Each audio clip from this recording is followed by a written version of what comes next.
Assalamualaikum warahmatullahi wabarakatuh. Nama saya Anissa Aryadini, NIM 20070101152 dari kelas Psikologi 2D. Saya di sini akan menyampaikan materi tentang identifikasi anak kesulitan belajar matematika, diskalkulia di sekolah dasar. Pengertian diskalkulia, Hurtado 2013. Diskalkulia ialah kesulitan belajar yang menggunakan aspek paling dasar dari keterampilan aritmatika. Kesulitannya terdapat pada sektor memahami, penerimaan, atau memproduksi informasi yang bersifat kuantitatif dan spasial. Siswa yang mengalami diskalkulia dapat mengalami permasalahan dalam pemahaman konsep bilangan sederhana, kurangnya pemahaman dalam persepsi sebuah angka, dan mempunyai permasalahan belajar dalam hal perhitungan dan prosedur. Departemen for Education and Skills (DFES) dalam Butterworth 2003 berpendapat tentang diskalkulia yaitu suatu kondisi yang mempengaruhi kemampuan untuk memperoleh keterampilan aritmatika.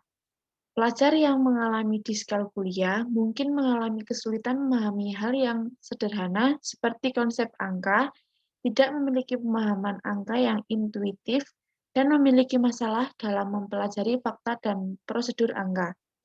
Bahkan jika mereka menghasilkan jawaban yang benar atau menggunakan metode yang benar, mereka dapat melakukannya secara mekanis dan tanpa keyakinan.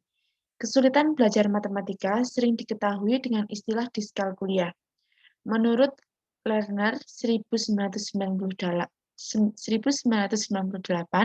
istilah diskalkulia memiliki konotasi medis yang melihat adanya keterkaitan dengan gangguan saraf pusat. Karakteristik diskalkulia. Terganggu dalam hubungan keruangan.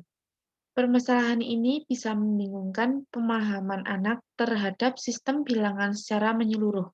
Anak juga tidak dapat merasakan jarak di antara angka-angka pada penggaris atau garis bilangan serta kemungkinan anak tidak menyadari atau memahami jika angka 3 lebih dekat ke angka 4 daripada angka 6.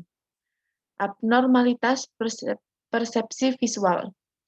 Anak yang mengalami gangguan persepsi visual akan menghadapi permasalahan jika mereka diminta untuk menghitung dua kelompok benda yang masing-masing terdiri dari 4-5 anggota. Anak dengan kondisi ini akan menghitungnya secara satu persatu setiap anggota kelompok sebelum mentotalnya. Permasalahan yang bisa dijumpai pada anak yang mengidap hambatan persepsi. Asosiasi visual motor. Anak berkesulitan belajar matematika kerap tidak mampu mengurutkan objek-objek secara urut bersamaan dengan menyebutkan jumlah objek tersebut. Anak yang menghadapi masalah tersebut biasanya memberikan kesan mampu menghafal bilangan tapi tidak paham maknanya. Perseverasi. Gangguan ini menjadikan fokus anak tertuju pada sebuah objek dalam waktu yang relatif lama. Kesulitan memahami dan mengenal simbol. Hal ini terpengaruh oleh terjadinya gangguan terhadap memori tetapi juga dapat terpengaruh karena terjadinya kendala dalam persepsi visual. Gangguan penghayatan tubuh. Anak berkesulitan belajar matematika sering menunjukkan permasalahan dalam penghayatan tubuhnya, body image. Anak akan merasa kesusahan dalam memahami hubungan bagian-bagian dari tubuh mereka. Kesulitan dalam bahasan dan membaca. Johnson dan McLebus 1967, matematika itu ialah sebuah bahasa simbol dalam Abdurrahman 2012. Oleh sebab itu, bahasa dapat mempengaruhi terhadap keahlian anak dalam keilmuan matematika. Permasalahan dalam tugas yang berbentuk teks bacaan mengharuskan keahlian dalam membaca agar bisa menyelesaikan soal dengan tepat. Oleh karena itu, anak yang menghadapi kesulitan dalam membaca akan menghadapi kesusahan dalam memecahkan soal matematika yang berbentuk soal teks bacaan. Skor performance IQ jauh lebih rendah daripada skor verbal IQ.